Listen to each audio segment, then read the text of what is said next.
요나서 2장 1절부터 10절까지 한 절씩 이제 오늘부터 교독하도록 하겠습니다. 1절 제가 먼저 읽습니다. 요나가 물고기 뱃속에서 그의 하나님 여호와께 기도하여 이르되 내가 받는 고난으로 말미암아 여호와께 불러 아뢰었더니 주께서 내게 대답하셨고 내가 스올의 뱃속에서 부르짖었더니 주께서 내 음성을 들으셨나이다. 주께서 나를 깊음 속 바다 가운데 던지셨으므로 큰 물이 나를 둘렀고 주의 파도와 큰 물결이 다 내 위에 넘쳤나이다. 다시 주의 성전을 바라보겠다 하였나이다. 물이 나를 영혼까지 둘러싸우며 깊음이 나를 에워싸고 바다 풀이 내 머리를 감쌌나이다.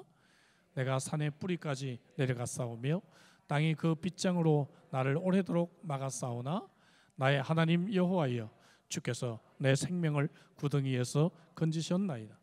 내 영혼이 내 속에서 피곤할 때에 내가 여호와를 생각하였더니 내 기도가 주께 이르러 싸우며 주의 성전에 미쳤나이다. 거짓되고 헛된 것을 숭상하는 모든 자는 나는 감사하는 목소리로 주께 제사를 드리며 나의 서원을 주께 갚겠나이다. 구원은 여호와께 속하였나이다 하니라.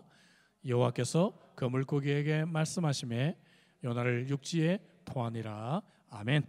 아멘. 한 주간도 은혜 가운데 승리하신 줄로 믿습니다. 여러분 오늘부터 또 많이 또 완화가 되고 하니까 참 예배가 더 기쁨이 있고 또 은혜가 있는 것 같습니다. 여러분 또 온라인으로 함께 연결되어 있는 분들도 계십니다. 우리 함께 옆에 있는 분들 또 온라인으로 함께 예배드리는 분들 인사하도록 하겠습니다. 사랑하고 축복합니다.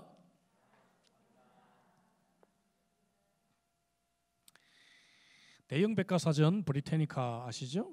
여기에 요나의 이 이야기가 사실일 것이다라고는 이야기가 실려 있습니다.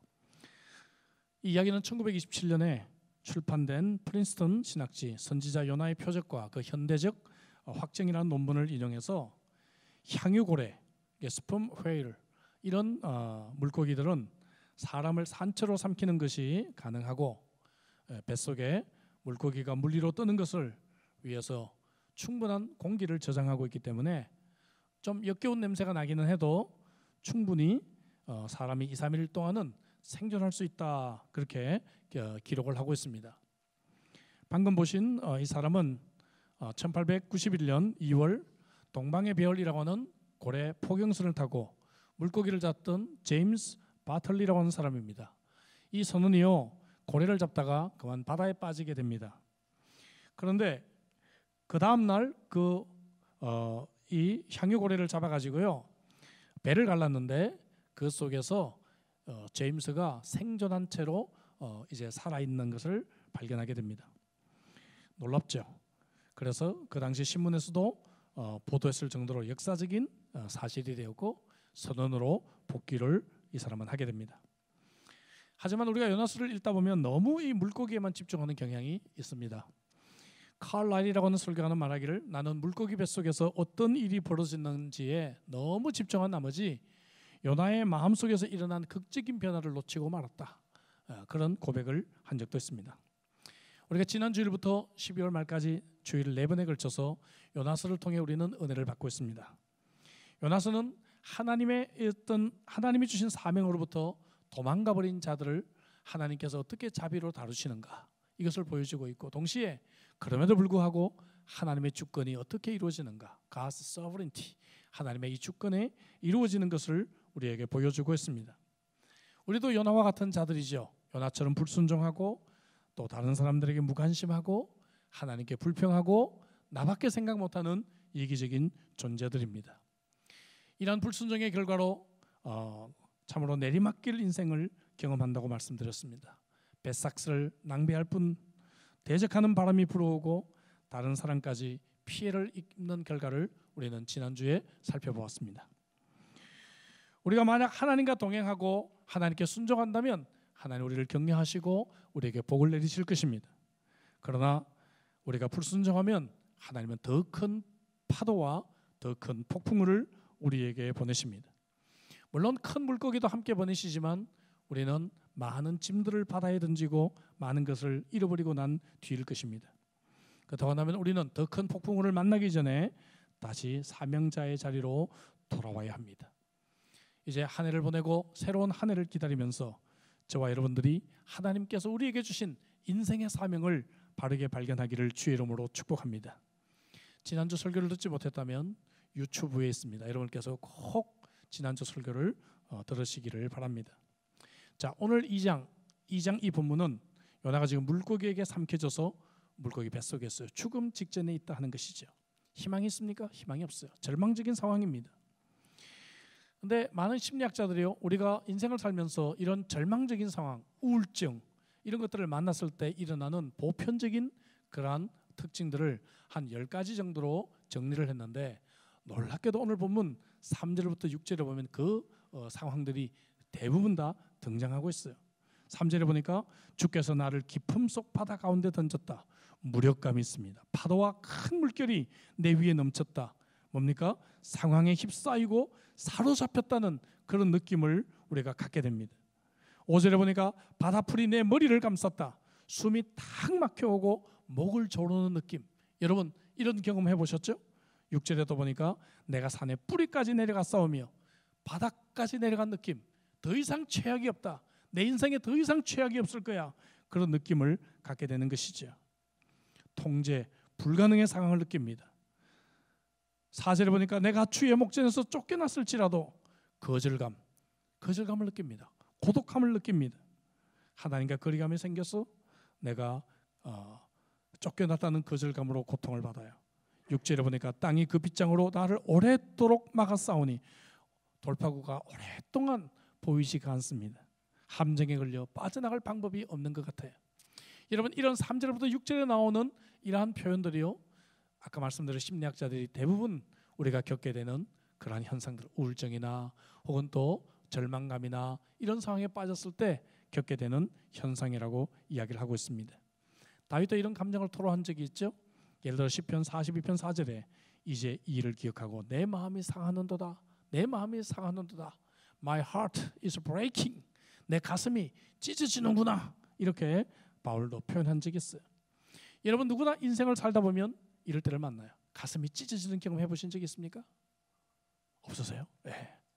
저는 많은데 막 가슴이 찢어지는 그러한 고통과 아픔을 경험할 때가 있어요. 어떤 염려나 갈등으로 인해서 우리를 둘러싼 환경이 나를 막 집어삼키는 절망적인 상황을 만나게 됩니다. 가끔 결혼 생활이 그럴 때가 있고요.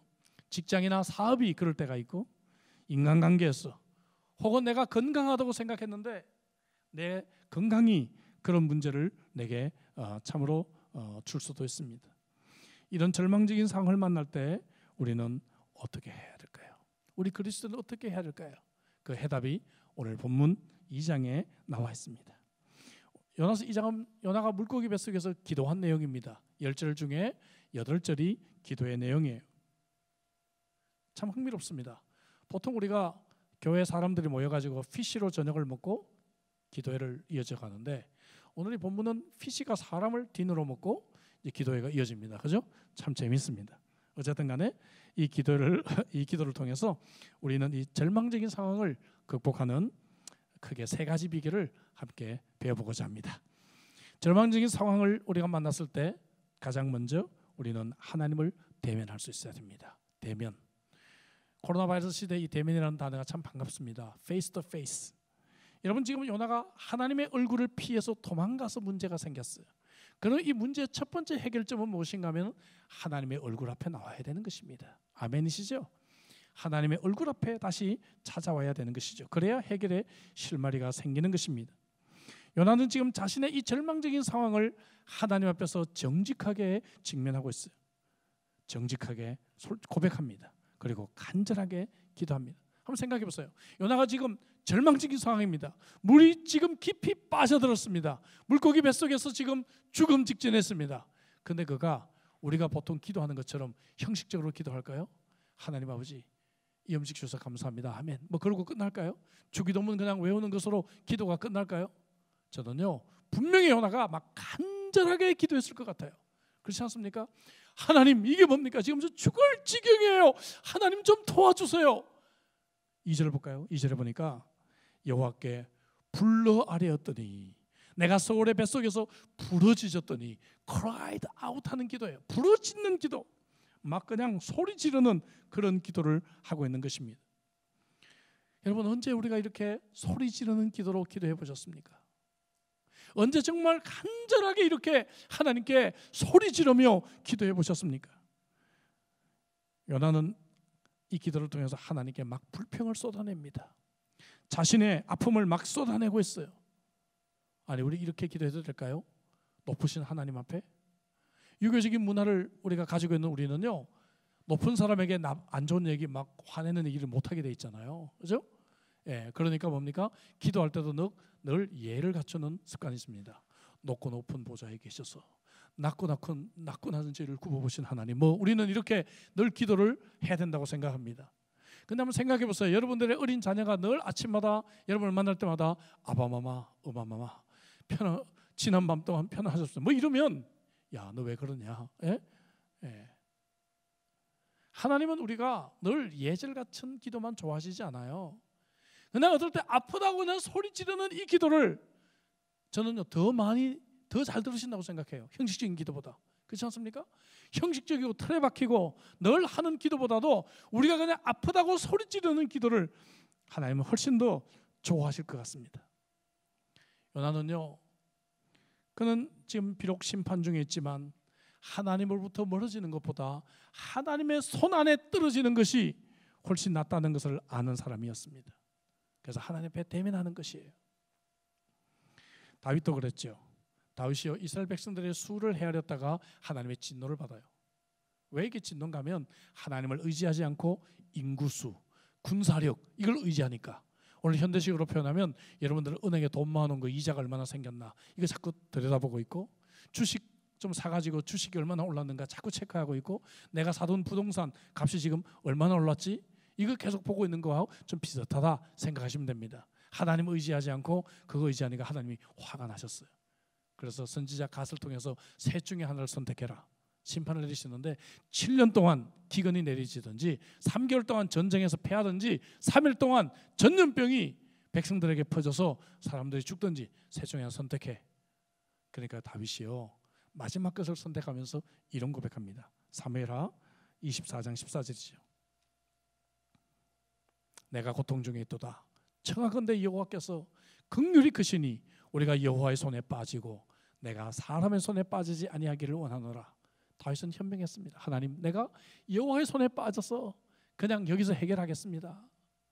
그러니까 하나님이 이어진 구절을 보면 뉘우치시고 전염병을 멈추셨다 하는 구절을 우리가 읽게 되는 것입니다. 여러분, 요나서에서도 요나는 하나님의 손에 빠집니다.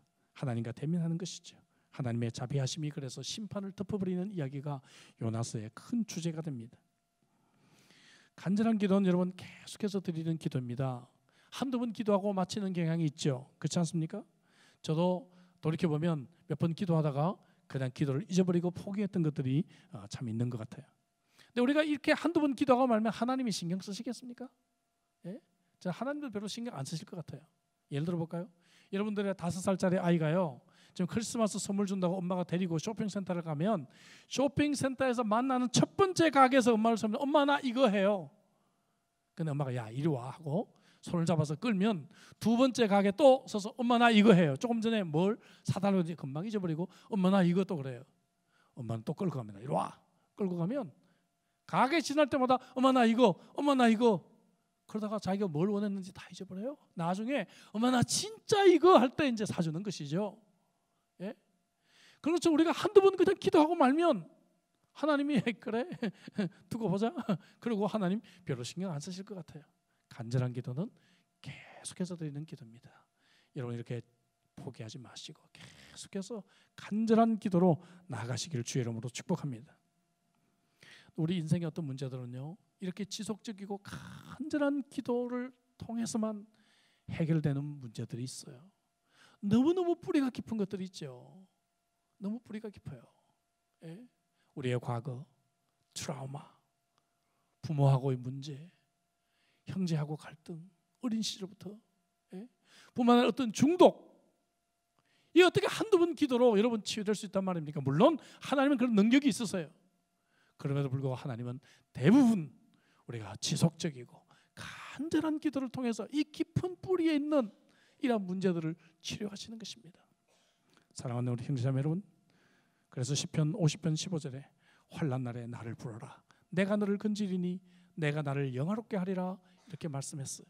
저는 요나가 이 구절을 기억했을 것 같아요. 그래서 그가 이 절망적인 상황 속에서 하나님의 이름을 부르며 그가 하나님을 정직하게 대면하고 하나님 앞에 간절하게 기도하는 모습으로 이 절망적인 상황을 이겨나가고 있는 것입니다.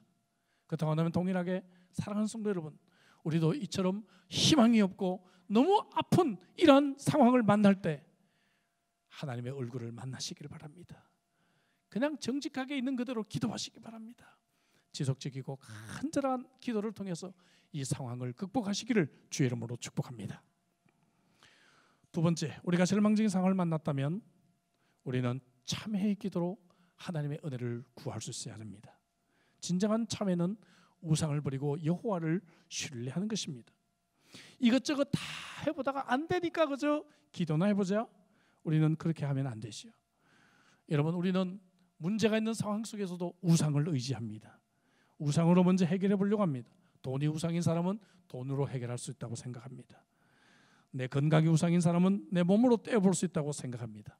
명성이 우상인 사람은 명성으로 인해서, 명품이 우상인 사람은 명품을 마음껏 쇼핑하면 뭔가 이 힘든 마음이 해결될 것으로 생각합니다. 자녀가 우상인 사람은 자녀를 의지하며 문제를 해결하려고 합니다. 힘이 있는 사람은 그런 힘 있는 사람을 찾아가서 문제가 해결될 것이라고 생각합니다. 오늘 현대인들은 자기 우상에 빠져 있습니다. 내가 최고입니다. 내가 제일 중요합니다. 내가 모든 일을 결정할 수 있다고 생각합니다. 천만에요.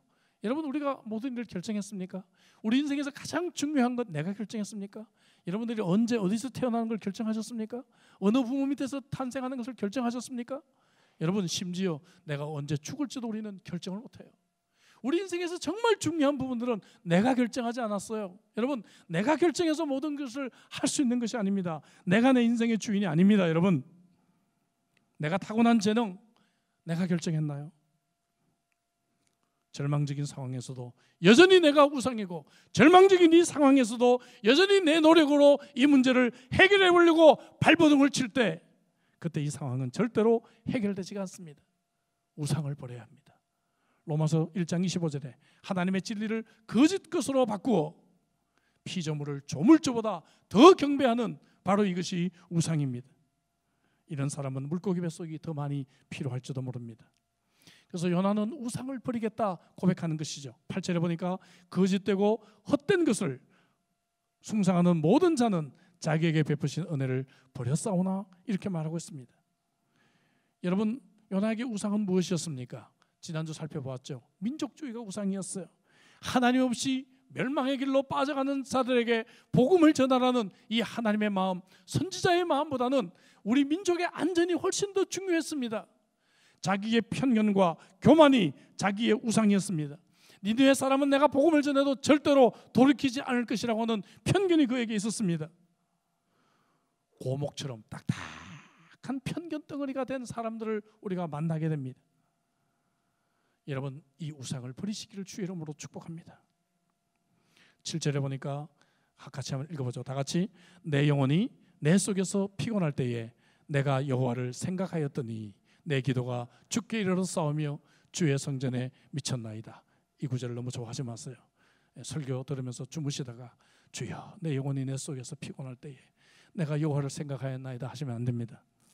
저는 이 구절이 참 좋아요. 내 영혼이 내 속에서 피곤할 때에 내가 여호와를 생각하였더니 했는데, 영어 성경 이렇게 번역하고 있어요. When I had lost all hope, I turned my thoughts once more to the Lord. 얼마나 멋진 번역인지 몰라요.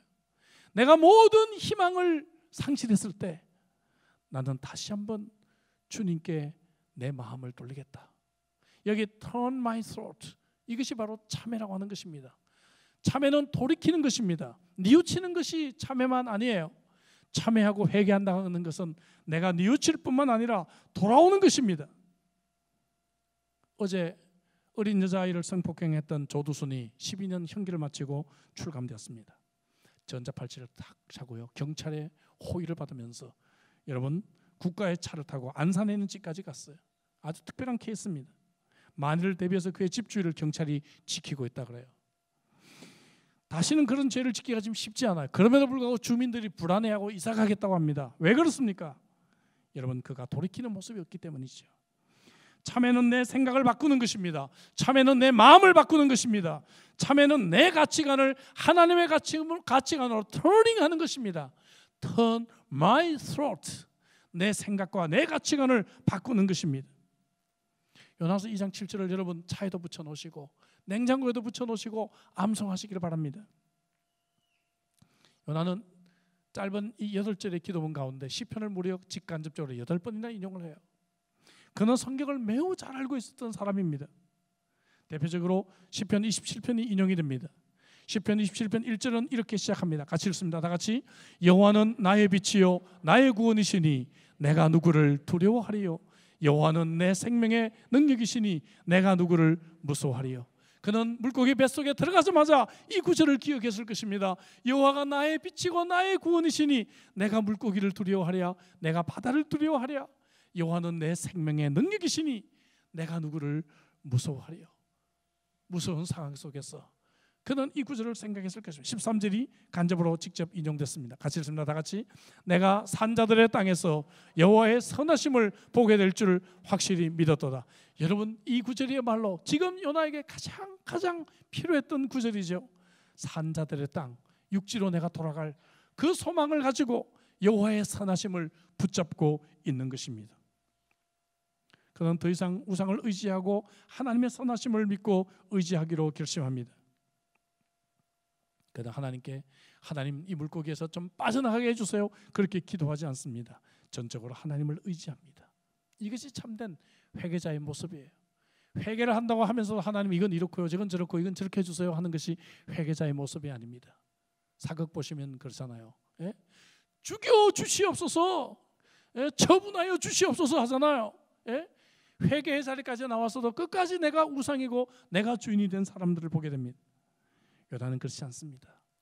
요나는 이 순간만이라도 그는 정직하게 하나님 앞에서 하나님의 처분을 기다리고 하나님의 선하심을 의지하고 하나님의 은혜를 의지하고 있는 것입니다. 아이러니한 것은 가장 하나님의 은혜와 자비가 잘 나타나는 것이 물고기 뱃속이에요. 그래서 하나님께서 우리들에게 이런 어려운 상황을 주시기도 하는 것 같아요. 어려운 상황에서야 비로소 내가 하나님을 의지하고 하나님의 은혜를 깊이 깨닫기 때문에 그래요. 코로나 바이러스 시대를 겪어보니까 어떠세요? 정말 살아온 것이 기적이라고 느껴지지 않습니까? 그동안이 하나님의 놀라운 은혜라고 더 느껴지지 않습니까? 이렇게 예배를 드리는 것이 얼마나 감격임을 내가 느끼지 않습니까? 어쩌면 저와 여러분들에게 그래서 물고기 뱃속과 같은 절망적인 상황이 주어지는 것 같습니다. 여호와를 신뢰하는 사람은 하나님의 말씀이 이처럼 암기가 되어져 있어야 합니다. 그래서 요나와 같이 예기치 않은 상황을 만났을 때 어디 그런 말씀이 있더라 이것이 아니라 이미 내 속에 저장되어 있는 말씀이 술술술 나와야 돼요. 예? 요나처럼 이 상황에는 이 말씀이 떠오르고 이 상황에는 이 말씀이 기억이 나서 우리를 힘있게 하고 승리하게 하는 것입니다. 절망적인 상황을 만나면 앞이 보이지 않아요. 안개가 자욱합니다. 당장 내일을 어떻게 해야 될지 알 수가 없어요. 이때 하나님의 은혜를 붙잡는 것이 중요합니다. 내 문제에 집중하면 너무 큰 스트레스에 심하게 더 빠져들게 됩니다. 절망감에 더 사로잡히게 됩니다. 그러나 하나님의 은혜를 붙잡고 하나님의 선하심에 초점을 맞추면 우리들에게 평안이 찾아오고 참다운 쉼이 찾아옵니다. 한 걸음 내디딜 수 있는 용기와 길이 보이기 시작하는 것입니다. 그래서 저는 한국에 가끔 갈 때마다 조찬으로 이 조찬 때 CEO들을 가끔 만나게 되는데 참 이 CEO들이 고백합니다. 목사님 새벽기도 안 하면 도저히 사업 못해요. 예? 내가 지금 출근하면 중요한 결정을 해야 되는데 내가 한번 잘못 결정하면 700명, 800명이 길거리에 나 앉아야 됩니다. 그래서 하나님 의지하지 않고는 도저히 제가 사업할 수 없습니다. 그래서 새벽에 새벽기도 가서 간절히 기도하고 직장으로 갑니다. 목사보다 더 낫다. 그런 존경심이 제 마음속에 있습니다. 여러분 물고기 뱃속은 참의 시간입니다. 우상을 버리고 여호와를 신뢰하는 터닝 포인트가 바로 이 절망의 상황 속에서 이루어지는 것입니다. 그 다음에 저와 여러분들이 오늘 이 절망의 상황을 만났다고 한다면 저와 여러분들도 이 상황이 내 인생의 터닝 포인트가 되시기를 주의 이름으로 축복합니다. 이제 우상을 버리고 하나님만 섬기기로, 하나님만 의지하기로, 여호와의 선하심만 바라보는 그러한 은혜가 넘치는 기회가 되시기를 주의 이름으로 축복합니다. 두 가지 말씀드렸어요. 절망적인 상황에서 우리는 하나님을 대면합니다. 페이스 투 페이스. 그리고 정직하고 우리가 간절히 기도로 하나님께 나가야 합니다. 두 번째는 참회의 기도를 통해서 우상을 버리고 여호와만 신뢰하고 의지하기로 결단해야 합니다. 이제 마지막 세 번째, 감사를 표현합니다. 여러분 어떻게 감사할 수 있을까요? 이 감사는 희생의 예배와 서원이 포함되어야 하는 것입니다. 9절 볼까요? 9절입니다. 같이 읽습니다. 다 같이.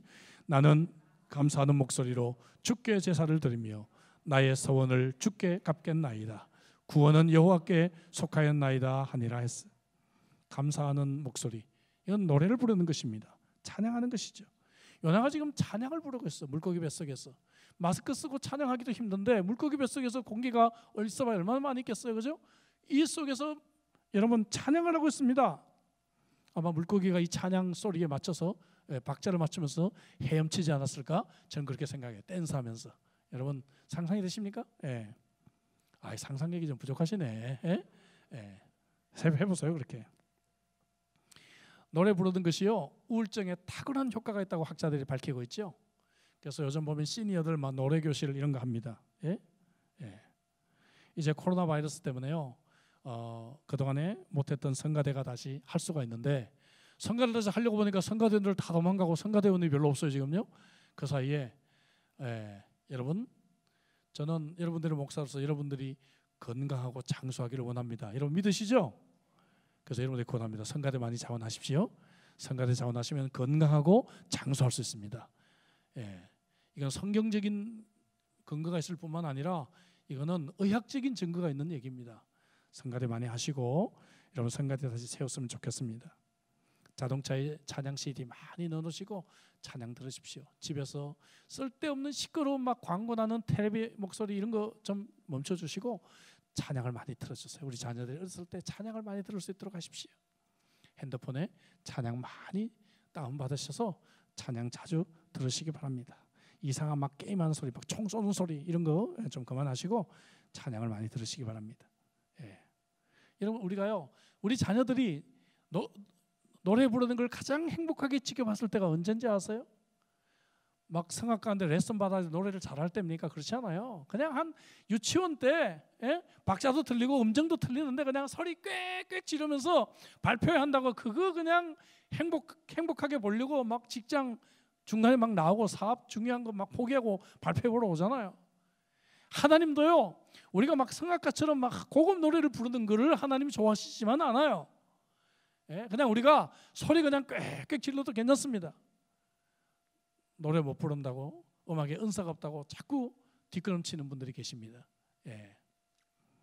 하나님은 어떤 그런 성악가들의 노래만 좋아하시는 것이 아니다 하는 것이죠. 성경에는요 make joyful noise 이렇게 말하고 있어요. 즐거운 시끄러운 소리 내 이 말이에요. 예? 돼지도 먹을 걸 주면요 꼴꼴꼴꼴꼴꼴꼴 합니다. 그죠? 이게 joyful noise 아닙니까? 조이풀 노이지. 우리도 그런 소리 낼 수 있잖아요. 아무리 노래를 못 불러도. 그러니까 노래 못 부른다고 찬양 시간에 자꾸 그냥 입 닫고 계시지 마시고 자신 있게 노래 부르시기 바랍니다. 아멘이십니까? 그러다 또 너무 지나치게 크게 부르면 옆에 있는 사람이 좀 괴로울 수가 있어요. 음정이 틀리고 박자도 막 틀리면 좀 괴로울 수 있어요. 예. 뭐 그 정도까지는 아니더라도 여러분 자신 있게 찬양 부르시기 바랍니다. 하나님은 그냥 내가 노래 좀 못 부르고 목소리 좀 안 좋아도 내가 부르는 그 찬양을 하나님은 기뻐하실 것입니다. 근데 여러분 이 감사는 희생의 제사라고 했어요. 9절 주께 제사를 드리며 그랬잖아요. 여러분 기억하십니까? 지난주 1장에서 배에 탔던 선원들이 하나님을 두려워하자마자 어떤 현상이 일어나요? 1장 16절 그들이 뭐라고 얘기합니까? 여호와께 제물을 드리고 서원을 하였더라. 여기도 여러분 하나님을 믿는 사람은 제물을 드리고 희생의 제사가 있고 서원을 하는 것이 나타납니다. 그래서 여러분 예배에서 가장 중요한 것 세 가지가 무엇인가? 설교, 찬양, 헌금입니다. 헌금은 정말 그래서 우리가 정성스럽게 하나님의 것을 다시 드린다는 마음으로 열에 하나 11조를 구별하고 감사할 조건을 찾아 감사하고, 그리고 내가 준비된 모습으로 정성으로 하나님께 드리는 것입니다. 여러분들이 귀한 분에게 크리스마스 선물한다고 지갑 뒤져서 5불짜리 찾아가지고 여기 있습니다 하면은 얼마나 여러분 불쾌하겠어요. 그렇죠? 우리가 하나님께 헌물을 드린다는 것이 얼마나 우리에게 정성이 필요한지를 우리는 알아야 합니다. 그것이 진정한 예배의 정신이고 신학입니다. 자, 근데 이 제사는 희생의 제사라고 하는 것이죠. 제사에는 희생이 있습니다. 이건 무엇인가? 구약시대는 제사라는 것이 그림자입니다. 이것은 바로 예수 그리스도가 이 땅에 십자가로 오셔서 여러분 십자가를 지심으로 우리들에게 영원한 희생의 제사가 되신 것으로 완성이 됩니다. 다시 말하면 여러분 예수 그리스도의 희생의 제사를 통해서 우리가 은혜의 자리로 나가게 된 것을 감사하게 되는 것이죠. 그래서 예수의 이름이 무엇입니까? 마태복음 1장 21절에 이는 그가 자기 백성을 그들의 죄에서 구원할 자이심이라. 예수님이 이 땅에 오셔서 십자가에서 영원한 희생으로 제사를 드렸기 때문에 이제 우리는 예수 그리스도를 믿음으로 말미암아 이 희생의 제사로 하나님을 예배하게 된 것입니다. 할렐루야. 요나는 아직 물고기 뱃속에 있어요. 육체가 구원받은 거 아니에요 아직. 그러나 그가 감사를 올립니다. 물론 그가 살아날 것을 믿고 먼저 감사했다 이렇게 해도 틀린 것은 아니에요. 그러나 보다 정확한 것은 여러분 그가 육체가 살았기 때문에 감사한 것이 아니라 그의 영혼이 살았기 때문에 감사하고 있는 것입니다. 육체의 죽음의 정의가 뭐죠? 육체의 죽음의 정의는 영과 육이 분리되는 것이죠. 그래서 육은 땅속에 들어가고 영은 하늘나라로 들어가는 것, 이것이 육체의 죽음의 정의입니다. 영혼의 죽음의 정의가 뭡니까? 그것은 하나님과 분리되는 것입니다. 그래서 우리는 이 땅에서 하나님을 떠날 때 영적 분리를, 죽음을 경험하게 되는 것입니다. 요나가 하나님부터 도망치면서 영적인 죽음을 경험했을 것입니다. 그러나 그가 다시 물고기 뱃속에서 은혜의 자리로 나왔잖아요. 하나님을 지금 의지하잖아요. 참여하고 있잖아요. 하나님을 다시 만나는 것입니다. 영적으로 살아났다는 것입니다. 할렐루야. 그래서 그가 감사하고 있는 것입니다. 내 영혼이 다시 소생했잖아요. 내가 영적으로 다시 살았잖아요. 일주일 동안 내가 정말 푹 죽어 살다가 교회 와서 예배 드리면서 내 영혼이 사는 것을 여러분 체험하지 않습니까? 아멘이시죠? 내가 찬양을 다시 부르면서 예배를 다시 드리면서 하나님을 다시 만나는 기쁨과 이런 은혜가 회복이 되지 않습니까? 내 영혼이 살아나고 있는 것이죠. 그래서 요나가 지금 감사의 예배로 나가고 있는 것입니다. 나아가 그는 서원하고 있습니다. 오늘 우리 강목사님 아들 서원이가 교회 처음 왔는데 예배는 이렇게 결단으로 끝나는 것이죠. 어떤 분은 예배 봤다 그래요. 뭐 영화 한 편 보도 예배를 봤다고 생각합니다. 그냥 그 자리에 앉아 있었다, 이게 예배 본 것입니까? 여러분, 하나님을 만나겠다는 결단, 서원이 예배의 마지막이 돼야 합니다. 그래서 우리 교회 예배도요, 설교 뒤에 마지막 결단의 기도가 있잖아요. 그러고 난 뒤에 축도로 예배 끝나지 않습니까? 마지막 결단이 필요해요. 말씀을 들었으면, 하나님 내게 음성을 주셨으면 내가 어떻게 살아야 할 것인지에 대한 결단이 우리들에게 필요하다는 것이죠. 요나가 어떤 결단이 이루어졌는가? 다음 주일날 우리가 이것을 살펴볼 것입니다. 요나 제3막, 흥미진진하시죠? 다음 주 기도하시기 바랍니다. 로마서 11장 29절 말씀이 생각납니다. 하나님의 은사와 부르심에는 후회하심이 없느니라. 할렐루야. 요나가 아무리 도망가도 하나님은 그를 부르신 것을 후회함이 없게 하십니다. 저와 여러분들 아무리 도망가도 하나님은 저와 여러분들 물고기 뱃속에라도 부르실 것입니다. 하나님의 은사와 부르심에는 후회하심이 없기 때문입니다. 그 은혜가 금년 저와 여러분들의 삶을 붙잡아 주지 않았나요? 이 은혜 때문에 내가 아직도 하나님 믿고 이렇게 신앙생활하고 있지 않나요? 이 은혜가 있었기 때문에 내가 오늘 이 자리에 있지 않았을까요? 여러분, 즐거운 찬양이 회복되시기를 주의 이름으로 축복합니다. 희생의 제사로 나아가시기를 주의 이름으로 축복합니다. 하나님의 사명을 붙잡겠다고 서원하는 저와 여러분들 되시기를 주의 이름으로 축복합니다. 요나는 말씀드린 대로 스스로 문제를 해결하려고 시도하지 않습니다. 막 소리치면 어떤 지나가는 잠수부라도 소리를 들을까 발악하지 않아요. 내가 어떻게 수영을 해서 이 물고기 뱃속에서 탈출할 수 있을까 생각하지 않습니다. 아니면 우리 자매님들의 가장 큰 무기 손톱으로 물고기 뱃속을 자꾸 파면 물고기가 나를 좀 토해내지 않을까? 그렇게 그가 노력하지 않아요. 내가 바다 밖으로만 나가면 지중해 지나가는 크루즈가 나를 발견하고 구명보트를 던져줄 거야, 이런 생각하지 않아요. 우리는 얼마나 이런 생각합니까? 절망적인 순간에 우리는 끝까지 내가 생각하고 내가 노력하고 내가 뭔가를 해보려고 하죠. 요나는 그러지 않고 오직 하나님의 은혜만 의지합니다. 할렐루야. 답이 하나님께 있는데 내가 왜 자꾸 고민합니까? 내가 왜 자꾸 내가 노력합니까? 내가 왜 자꾸 시도합니까? 여러분, 하나님을 의지하면 되죠. 놀라운 것은요, 요나서의 주제가 하나님의 자비와 은혜라고 했는데 이것이 가장 클라이막스로 나타나는 것이 요나가 물고기 뱃속에 있을 때예요. 그렇지 않습니까? 그래서 우리가 가장 절망적인 상황을 만날 때, 이때야말로 여러분 가장 큰 은혜가 주어질 때인 줄로 믿습니다. 저는 요나서 7절 8절이 너무너무 좋아요. 너무너무 좋습니다. 같이 한번 다시 읽어볼까요? 다 같이. 내 영혼이 내 속에서 피곤할 때에 내가 여호와를 생각하였더니 내 기도가 주께 이르러 싸우며 주의 성전에 미쳤나이다. 거짓되고 헛된 것을 숭상하는 모든 자는 자기에게 베푸신 은혜를 버렸사오나. 여러분, 우상에서 돌이켜 하나님을 다시 찾겠다는 요나의 결단이 저와 여러분들의 결단이 되시기를 바랍니다. 바울사도는 빌립보서 3장 3절에서 하나님의 성령으로 봉사하며 그리스도 예수로 자랑하고 육체를 신뢰하지 않는 자들이라고 우리 그리스도인들을 표현하고 있습니다. 우상을 버리고 은혜의 자리로 돌아오시기 바랍니다.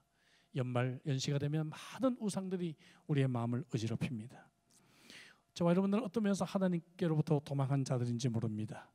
그러나 하나님은 물고기를 준비해서라도 우리를 은혜의 자리로 초청하고 계십니다. 여러분, 금년 한 해 동안 불순종하지 않았습니까? 금년 한 해 동안 도망가지 않으셨습니까? 하나님 주신 사명을 저버리고 우리가 살아오지 않았습니까? 코로나 바이러스가 핑계가 되고 구실이 되어서 우리는 영적으로 게을리하고 사명의 자리를 떠난 그러한 모습은 아니십니까? 여러분, 하나님의 선하심을 기억하고 하나님의 은혜를 구하시기를 바랍니다. 다시 돌아오시기를 바랍니다. 오늘 여러분 이 시간이 물고기 뱃속이 되어서 우리를 다시 은혜의 자리로 부르시는 하나님의 초청을 만나시기를 주 이름으로 축복합니다. 오늘 주셨던 이 말씀 기억하고 이 시간에 결단으로 우리 한번 기도할까요? 기도하십시다.